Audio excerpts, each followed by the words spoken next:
This was written by both me and my friend who was also there.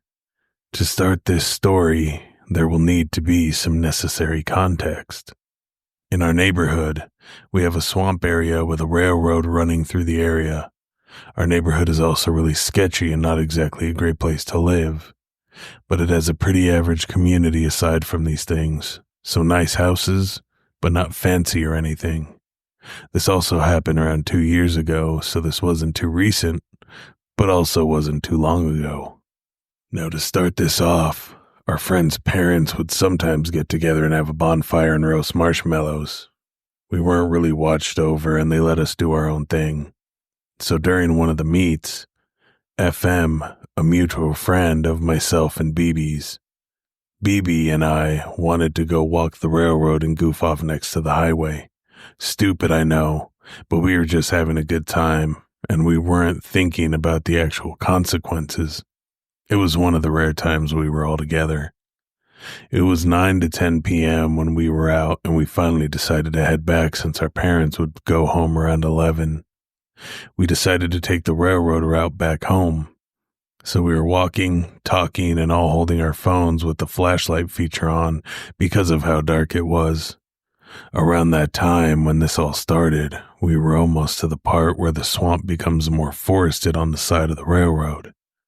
I got a gut feeling that something wasn't quite right. There was just something that felt incredibly wrong. So I turned around and shined my flashlight on the reeds that were in the swamp on the side of the railroad. Quick note, there is a steep drop-off of rocks on the railroad before it meets a swamp. It's tall enough to where we have to climb up the side to get to the top of the tracks. When I focused my flashlight on the reeds next to the drop off the tracks, I saw something inhuman. It had no facial features, just a smooth paper white face with slight cheekbones showing. Its body was skinny and slender and terrifyingly long. If it had been standing instead of crouching in the reeds, it would have been maybe 6'5", 7 feet. The best mental picture I can give anyone is like that creepypasta rake, but with no eyes, ears, nose, or mouth. This creature quickly ducked back and retreated when I saw it, and I was just frozen in absolute terror. BB and FM both noticed me freaking the fuck out and the creature escaping. So we all started flipping shit and booked it to the nearest parking lot that we could find. It's right next to the trees surrounding the railroad track. This route through the warehouse and business parking lots was longer, but it had more lighting due to the streetlights illuminating the area. As we walked, all of us were losing our minds and panicking. It got so bad that BB decided to pick up a damn brick for self-defense. We panicked as we walked through the parking lots and crossed back into the neighborhood via a small pathway that leads to both the railroad, but also to the parking lots at the end of the street we live on. However, things only got worse as we walked down the street. There was shuffling and plants rustling that kept pace with us three. Maybe it was auditory hallucinations sparked by paranoia, but it felt too real at the time.